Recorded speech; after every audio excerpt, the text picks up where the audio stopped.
Ladies and gentlemen, welcome to the 2019 Film and Television Awards and your hosts, Nick and Leah. Thank you. Welcome to the 2019 Film and Television Awards, the same awards that have about the same annually attendance as the Doherty class. I'm your host, Nick Walker, and my co-host here? I'm Leah Bouchard. These nominations are from movies and TVs that have really impressed us over the year. Our first nominee is Beginner's Guide to High School by Sydney and Presley. Our second nominee is Grad Spirit Week by Leonie and Athena. And our third is The Grappling Club by Eric, Spencer, and Max. Let's have a look at these nominees.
Every year, Lambert Park grads put together a Spirit Week. Here's some of this year's outfits.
Welcome back. Wow, those were great. They were. And those grade 9s sure know how to show up. Our next nominations for movies and TV shows are New Regime by Ethan and Danny. Teacher's Tea by Nick and Kendra. Me, stop. And End of Summer Blues. Roll the clip. One of my principals said to me, you might want to think about trying to be a vice principal or getting into school administration. And so I tried it out. I put my name in for a job at Mount Doug, and I got the vice principal job at Mount Doug in 2008, and from there it just evolved from there. So what I like about being a principal is I still get to be in a school and work around kids and work with staff and parents, but every day you don't know what's coming and you don't know what's going to happen, and every day is different. So that's one of the reasons why I got into it. My biggest hobby is fishing. I spend a lot of time when I have extra time, which isn't a lot, but spending time with my son and going fishing, and my dad and my brother who lives out in Calgary. We spend a lot of time fishing. The ocean is preferred, but we have a very tiny boat, so we spend a lot of time on the local lakes. Really happy to have Mr. Mitchell here. He's a great guy, smart, makes good decisions, fun to work with. I think we're going to make a good team. I think he's really good for Lambert Park. One of the things I always liked but dreaded was coming into Lambert Park, because I've always liked the feel of the school, but as an opposing coach to Lambert Park, I knew I was going to lose. More often than not, I spent my time in the Lambert Park gym losing. There's a feel in this building of community. It's really calming, and it's very warm. When you walk in, you just feel this sense of calm, and that was my first impression. You could feel that the staff loved the kids, and the kids loved the staff and the school. I think in a way you're always a student, right? Truthfully, like right now I'm learning things from you guys as the Lambert Park students, from the parents, from the staff members here. And so in a way you never lose that. I think what I miss from kind of being in high school is, you know, when you're in it, you think that it's really hard and it's so challenging, but in the grand scheme of things, it's actually pretty easy. You know, if you show up every day and you try your best, the staff here at Lambert will make it work for you and help you be successful. And I think that that's kind of a nice place to be as a student, a high school student. Mr. Mitchell is wonderful. He's great with the kids, really approachable, and so we're happy to have him. I have very messy handwriting. You guys will see if I sign your report cards, you'll wonder what kind of chicken scratch that is. Yeah, so I have very messy handwriting. Thanks for your time.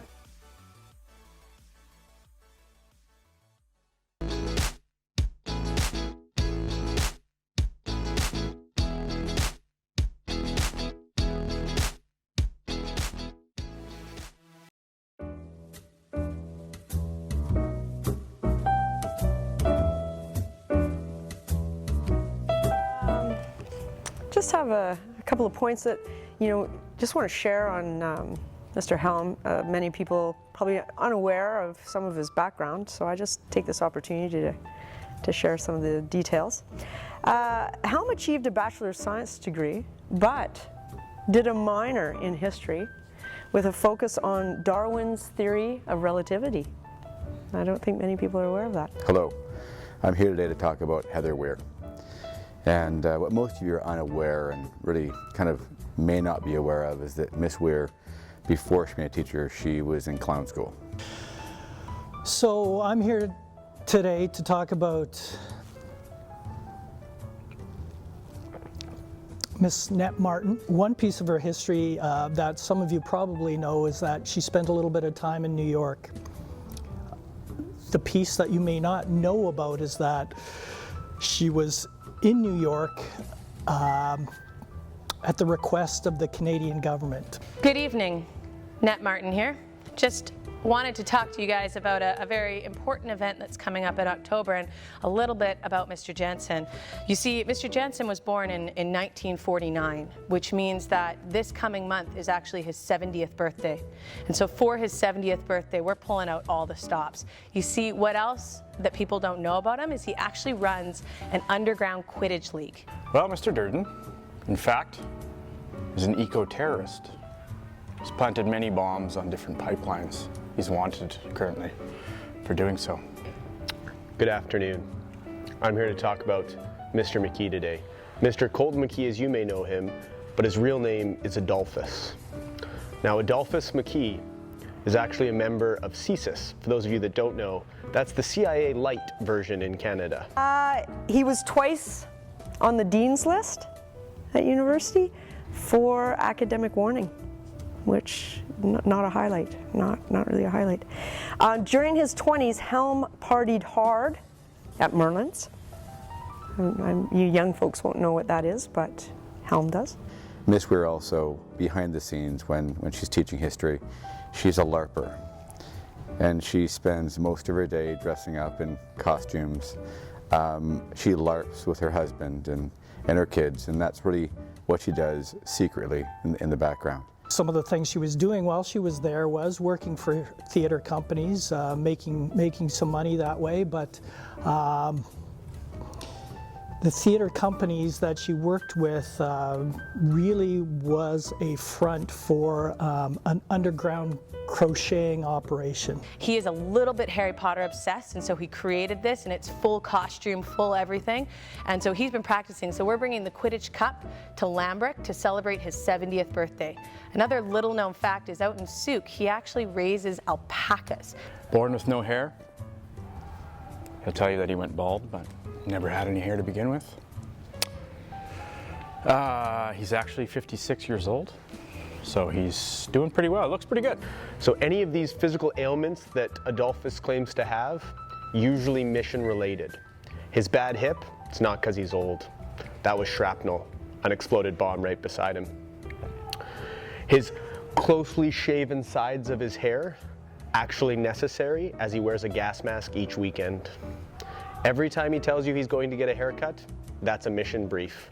So every Friday after school, he's getting a new mission brief. He was known for lining up shots of ginger beer with salt chasers. He enjoyed it. Nobody else did, but he did. Miss Weir also is a semi-professional recorder player. She plays the recorder semi-professionally. Not well, but still tries. While she was in New York, another piece of information that you may not know is that she was hard up for cash and was performing in jazz clubs. I believe there's some YouTube videos, if you Google, where she's actually performing at Birdland with Diana Krall, I believe. So he has a full alpaca farm, and so we're going to be bringing this herd of alpacas to LP because clearly we can't actually fly, so we're going to be riding them for the Quidditch Cup. So it'll be an alpaca-themed Quidditch 70th birthday party. He has 14 children by different mothers, all of course in the eco-terrorism community. Now, one of the many things that this can happen is there's some psychological warfare. So if you see him scowling on a Monday, it's not because it's Monday.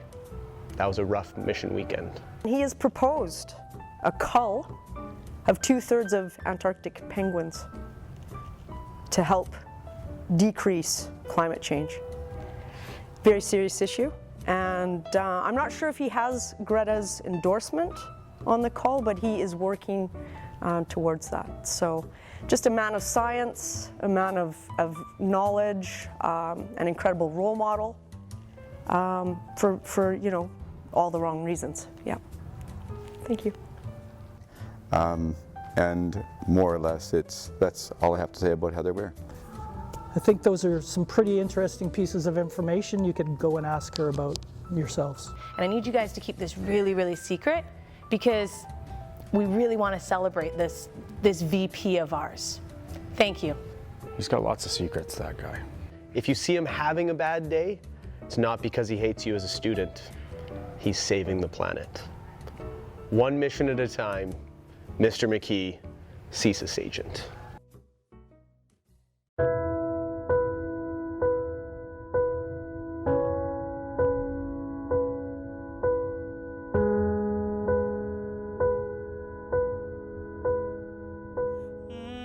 Baby, I don't understand this. You're changing, I can't stand it. My heart can't take this damage, and the way I feel can't stand stand it. Maybe I don't understand this. You're changing, I can't stand it. My heart can't take this damage. And the way I feel can't stand. Welcome back. Man, those were some seriously great films. They were. It's going to be so hard to choose a winner. But hopefully we're better at choosing a winner than the Oscars are. Our last nomination for this evening is Film and Television by Leonie and Ariana. This is a look at what happens behind the scenes at Lambert Park's Film and Television class. Other than, you know, eating and not doing work. Roll the film, Johnny.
Those are some great films. They really were.